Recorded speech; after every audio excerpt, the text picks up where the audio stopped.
Welcome to my YouTube channel. ನಾನು ಇವಾಗ ಉಪ್ಪಿಟ್ಟು ಮಾಡಕತ್ತೀನಿ ನೋಡಿರಿ. ಅದಕ್ಕೆ ಏನೇನು ತೊಗೊಂಡಿದ್ದೀನಿ ಅಂತ ತೋರ್ಸಕತ್ತೀನಿ. ಒಂದೆರಡು ಈರುಳ್ಳಿ ಹೆಚ್ಕೊಂಡಿದ್ದೀನಿ, ಮತ್ತು ಹಸಿಮೆಣಸಿನ್ಕಾಯಿ, ಕರಿಬೇವು, ಟೊಮೊಟೊ, ಕೊತ್ತಂಬರಿ, ಒಂದು ಡಬರಿಗೆ ಎಣ್ಣೆ ಹಾಕ್ಕೊಂಡು ಅದನ್ನು ಒಂದು ಗ್ಲಾಸಷ್ಟು ರವೆ ತಗೊಂಡಿದ್ದೀನಿ. ರವೆನ ಚೆನ್ನಾಗಿ ಹುರಿಬೇಕು. ರವೆನ ಎಷ್ಟು ಚೆನ್ನಾಗಿ ಹುರಿತೇವೋ ನಾವು ಅಷ್ಟು ಉಪ್ಪಿಟ್ಟು ಟೇಸ್ಟಿಯಾಗಿ ಬರ್ತೈತಿ. ನಾವು ಹಂಗಾಗಿ ಹಸಿಯಾಗಿ ರವಾನ ಹಾಕಿದ್ವಿ ಅಂದ್ರೆ ಗಂಟೆ ಮುದ್ದೆ ಹಾಕತಿ. ಟೇಸ್ಟ್ ಅಂತೂ ಒಂಚೂರು ಚೆನ್ನಾಗಿರಲ್ಲ. ನಾವು ಅದು ಒಂಥರ ಚೆನ್ನಾಗಿ ಸ್ಮೆಲ್ ಬರ್ತೈತಿ ರವೆ ಹುರಿದಿದ್ದು. ಆವಾಗಲೇ ನಮ್ಗೆ ಗೊತ್ತಾಕೈತೆ ರವೆ ಚೆನ್ನಾಗಿ ಹುರಿದಿದೆ ಅಂತ. ಆದರೆ ರವೆ ಹುರಿಯುವಾಗ ಬಿಟ್ಬಿಡ್ಬಾರ್ದು. ಅದು ಸ್ಪೂನ್ ಹಂಗೆ ಇಟ್ಟು ಕೈಯಾಡ್ತಾ ಇರಬೇಕು, ಮಿಕ್ಸ್ ಮಾಡ್ತಾ ಇರಬೇಕು. ಇಲ್ಲಾಂದ್ರೆ ರವೆ ಎಲ್ಲ ಸೇದಿ ಬಿಡ್ತೈತಿ, ಹೊತ್ತು ಬಿಡ್ತೈತಿ. ಅದಕ್ಕೋಸ್ಕರ ಮಿಕ್ಸ್ ಮಾಡ್ತಾನೆ ಇರಬೇಕು. ಸೊ ಎಣ್ಣೆನ ಸ್ವಲ್ಪ ಹೆಚ್ಚಿಗೆ ಹಾಕಬೇಕು. ಉಪ್ಪಿಟ್ಟಿಗಾದ್ರೆ ಟೇಸ್ಟ್ ಚಲೋ ಇರ್ತೈತಿ. ಈ ಥರ ನೋಡಿರಿ, ರವೆ ಒಂಥರ ವೈಟ್ ಕಾಣತೈತಿ. ಈಗ ಕಲರ್ ಚೇಂಜ್ ಆಕೈತಿ. ಸ್ಮೆಲ್ ಅಂತೂ ಭಾಳ ಚೆನ್ನಾಗಿ ಬರ್ತಾ ಇರ್ತೈತಿ. ನೋಡಿರಿ, ತೋರ್ಸತ್ತೀನಿ ನಾನೀಗ.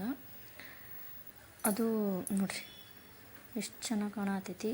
ಕಲರೇ ಫುಲ್ ಚೇಂಜ್ ಆಗಿಬಿಡ್ತೈತಿ. ಅದು ರವೆ ಹುರ್ಕೊಂಡಿದ್ದು ಆವಾಗಲೇ ಉಪ್ಪಿಟ್ಟನ್ನು ಪರ್ಫೆಕ್ಟಾಗಿ ಬರ್ತೈತಿ. ಮತ್ತು ಟೇಸ್ಟು ರುಚಿನೂ ಅನ್ನಿಸ್ತೈತಿ. ಒಂದು ಸಲ ತಿಂದ್ರೆ ಮತ್ತೊಂದು ಸಲ ಹಾಕ್ಸ್ಕೋಬೇಕು, ಆ ಥರ ಟೇಸ್ಟ್ ಆಕೈತಿ. ಈ ಥರ ಉಪ್ಪಿಟ್ಟು ಮಾಡಿದ್ವಿ ಅಂದ್ರೆ ನಾನು ರವೆ ತೆಗೆದ್ಮೇಲೆ ಮತ್ತು ಅದೇ ದಬರಿಗೇ, ನಮ್ಮ ಕಡೆ ಎಲ್ಲ ದಬರಿ ಅಂತೀವಿ, ಮತ್ತು ಅದೇ ಏನೋ ಮಿಸ್ಟೇಕ್ ಮಾಡ್ಕೋಬೇಡ್ರಿ. ಪಾತ್ರೆ ದಬರಿ ಈ ಥರ ಎಲ್ಲ ಅಂತ. ಪಾತ್ರೆ ಅಂತ ಏನೋ ಅನ್ನಲ್ಲ, ದಬರಿನೇ ಅನ್ನೋದು. ಈಗ ದಬರಿಗೆ ಆ ಎಣ್ಣೆ ಹಾಕ್ಯಂದಿನಿ. ನಮ್ಗೆ ಎಷ್ಟು ಬೇಕಷ್ಟು ಎಣ್ಣೆ ಹಾಕ್ಕೊಂಡು ಸಾಸಿವೆ, ಒಂದೆರಡು ಸ್ಪೂನಷ್ಟು ಉದ್ದಿನಬೇಳೆ, ಮತ್ತು ಒಂದು ಸ್ಪೂನಷ್ಟು ಕಡಲೆಬೇಳೆ ಹಾಕಕತ್ತೆ ನೋಡಿರಿ. ಇದು ಟೇಸ್ಟ್ ಅಂತೂ ಭಾಳ ಚಲೋ ಆಕತಿ. ಈ ಥರ ಹಾಕಿದ್ರೆ ಕಡಲೆಬೇಳೆ ಮತ್ತು ಉದ್ದಿನಬೇಳೆ ಸ್ವಲ್ಪ ಎಕ್ಸ್ಟ್ರಾನೇ ಜಾಸ್ತಿನೇ ಹಾಕಬೇಕು ನೋಡಿರಿ. ನಾನು ಈ ಥರ ಮಿಕ್ಸ್ ಮಾಡಿದೆ. ಒಂದೇ ಕಡೆ ಬೇಯ್ತೈತಿ ಅಂಥೇಳಿ ಈ ಥರ ಸ್ವಲ್ಪ ರೋಸ್ಟ್ ಆಗ್ತಾವು, ಕರ್ಮ್ ಅನ್ನಿಸ್ತವೆ. ಮತ್ತು ಉಪ್ಪಿಟ್ಟು ತಿನ್ನಬೇಕಾದ್ರೆ ಮತ್ತು ಕರಿಬೇವು ಹಾಕಿದೆ. ಮತ್ತು ಕರಿಬೇವು ಆದಮೇಲೆ ಹಸಿಮೆಣ್ಸಿನ್ಕಾಯನ್ನೇ ಹಾಕಬೇಕು. ಅದು ಚೆನ್ನಾಗಿ ಬೆಂದ ಮೇಲೇ ಇನ್ನುಳಿದು ತರಕಾರಿನೆಲ್ಲ ಹಾಕಬೇಕು. ಈಗ ನೋಡಿ, ಈರುಳ್ಳಿ ಹಾಕಕತ್ತೀನಿ ನಾನು. ಈರುಳ್ಳಿನೂ ಚೆನ್ನಾಗಿ ರೋಸ್ಟ್ ಮಾಡ್ಕೊಂಡ್ಮೇಲೆ ಟೊಮೊಟೊ ಮತ್ತು ಕೊತ್ತಂಬರಿ ಸ್ವಲ್ಪ ಹಾಕ್ತೀನಿ. ಕೊತ್ತಂಬರಿ ಮತ್ತು ಇನ್ನು ಸ್ವಲ್ಪ ಇಟ್ಕೊಂಡಿರ್ತೀನಿ. ಉಪ್ಪಿಟ್ಟು ರೆಡಿ ಆದಮೇಲೆ ಅದು ಸ್ವಲ್ಪ ಹಾಕಕ್ಕೆ ಬರ್ತೈತಿ ಅಂಥೇಳಿ. ಈಗ ನೋಡಿರಿ, ಸ್ವಲ್ಪ ಕೊತ್ತಂಬರಿ ಹಾಕಕತ್ತೀನಿ. ಸ್ವಲ್ಪ ಇಟ್ಟಿರ್ತೀನಿ, ಅದು ಲಾಸ್ಟಿಗೆ ಚೆನ್ನಾಗಿ ಆಗ್ತೈತಿ ಫ್ಲೇವರ್ ಅಂಥೇಳಿ. ಈಗ ಟೊಮೆಟೊ ಹಾಕಕತ್ತೀನಿ. ಇದು ಚೆನ್ನಾಗಿ ಒಗ್ಗರಣೆ ಮೇನಾಗಿ ಚೆನ್ನಾಗಿ ರೋಸ್ಟ್ ಆಗಬೇಕು, ಮತ್ತು ಅದು ಚೆನ್ನಾಗಿ ಸ್ಮೆಲ್ ಬರ್ತಾ ಇರಬೇಕು. ಆವಾಗಲೇ ಟೇಸ್ಟ್ ಆಕೈತೆ ಉಪ್ಪಿಟ್ಟು. ಈಗ ನಮಗೆ ಉಪ್ಪು ಎಷ್ಟು ಬೇಕೋ ಅಷ್ಟು ಉಪ್ಪು ಹಾಕಕತ್ತೀನಿ. ಉಪ್ಪು ಹಾಕಿದ ಮೇಲೆ ಮತ್ತು ಸಕ್ಕರೆ ಹಾಕ್ತೀನಿ. ಸಕ್ಕರೆ ಯಾಕಪ್ಪ ಹಾಕೋದು ಅಂದ್ರೆ, ಮತ್ತು ಉಪ್ಪು ಖಾರ ಏನಾದರೂ ಹೆಚ್ಚು ಕಮ್ಮಿ ಆಗಿದ್ರೆ ಅದು ಬ್ಯಾಲೆನ್ಸ್ ಆಕತಿ. ಮತ್ತು ಟೇಸ್ಟ್ ಅಂದ್ರೆ ಭಾಳ ಚಲೋ ಅನ್ನಿಸ್ತೈತಿ.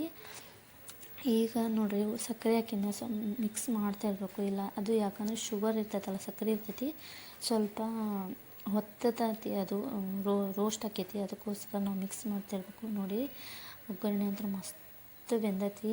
ಭಾಳ ಚೆನ್ನಾಗಿ ಸ್ಮೆಲ್ ಬರಾಕತ್ತಿತ್ತು. ಈ ಥರ ಚೆನ್ನಾಗಿ ಬೆಂದಮೇಲೆ ನಾವು ನೀರು ಹಾಕಕತ್ತೆ ನೋಡಿರಿ. ಈಗ ನಾನು ಉಪ್ಪಿಟ್ಟಿಗೆ ಎಷ್ಟು ಬೇಕೋ ಅಷ್ಟು, ನನಗೆ ಮೆಜರ್ಮೆಂಟ್ ಏನಿರಲ್ಲ. ನಾನು ಆ್ಯಕ್ಚುಲಿ ಅಡುಗೆ ಮಾಡಬೇಕನ್ನ ನನಗೆ ಕಣ್ಣು ಅಳತೆಯೊಳಗೆ ಗೊತ್ತಾಗ್ಬಿಡ್ತೈತಿ. ಒಂದು ಅರ್ಧ ಚಮಚಷ್ಟು ನೀರು ಹಾಕಿದೆ ನಾನು. ಒಂದು ಗ್ಲಾಸು ರವೆ ತಗೊಂಡ್ರೆ 2 ಗ್ಲಾಸಷ್ಟು ನೀರು ಹಾಕಬೇಕು. ನೀರು ಚೆನ್ನಾಗಿ ಕುದ್ದ ಮೇಲೆ ನೋಡಿರಿ, ನಾನು ರವೆ ಹಾಕಿದ್ದೀನಿ. ರವೆ ಚೆನ್ನಾಗಿ ಮಿಕ್ಸ್ ಮಾಡ್ತಿರ್ಬೇಕು. ಅದು ಒಂದು ಸ್ವಲ್ಪ ಡ್ರೈ ಆಗ್ತೈತೆ ನೋಡಿರಿ, ಎಲ್ಲ ನೀರು ಹೋಗ್ತೈತೆ, ಅದು ಗಟ್ಟಿ ಆಕತಿ. ರವೆ ಎಲ್ಲ ಮಿಕ್ಸ್ ಆದಮೇಲೆ ನೋಡಿ, ಈ ಕೊತ್ತಂಬರಿನ ಹಾಕಿದ್ದು ನಾನು ಆಲ್ರೆಡಿ.